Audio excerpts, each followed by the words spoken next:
Okay, friends, okay.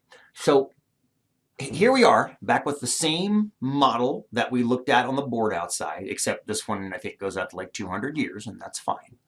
I'm going to delete all these deltas. I don't think we need these deltas anymore.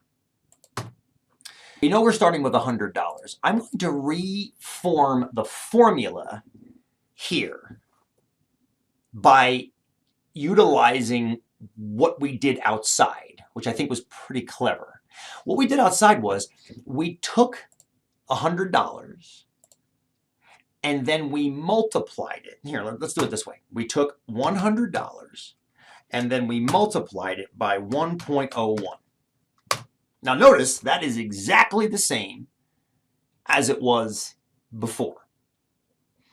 But this one here needed to be equals $100 times 1.01 times 1.01. We had to do it. And notice that is exactly the same as it should be.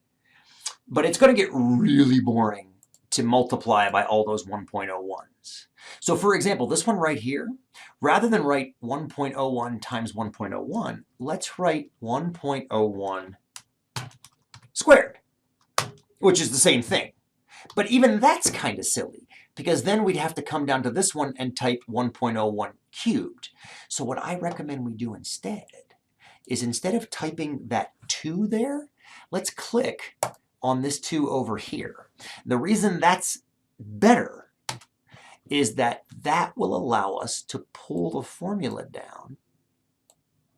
And you might notice that we're getting the exact same answers as we pull it down, but this is updating and keeping it with the exponent over here. So if it's year 6, we have to use 6 as an exponent. If it's year 7, we have to use year 7 as an exponent. As a matter of fact, if I hit double click and let it drag all the way down, the numbers all stay the same, but the formula definitely has gotten cleaner.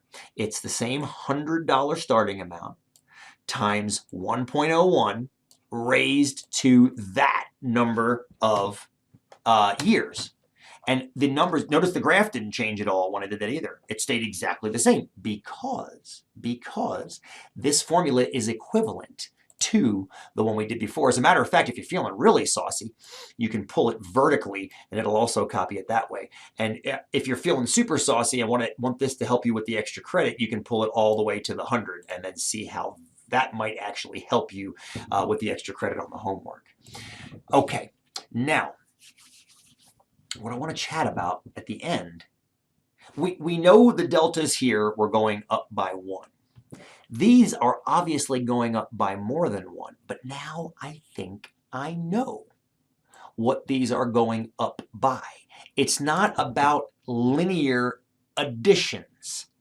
It's about exponential multiplications. So watch this. If I take, this is still going to be red, and I apologize, it's left over from before, but that's fine. If I take that amount and don't subtract 100, but instead divide by the previous one,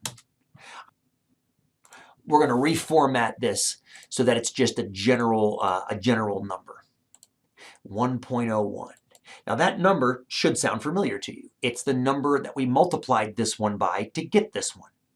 And then if you remember, we multiplied this one by the same 1.01 to get to this one. So if I drag it down, I should see, yes, I do. And if I drag it down, I should see, oh my goodness. There is your consistency, my friend.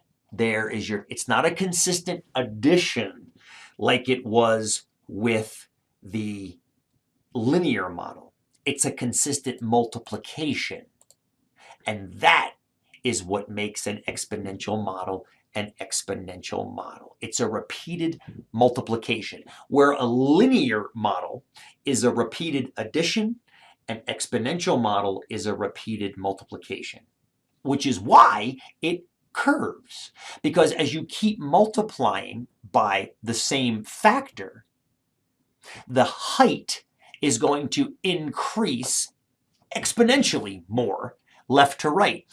Where a linear model is a repeated addition, an exponential model is a repeated multiplication. One more quick video and you're into your homework.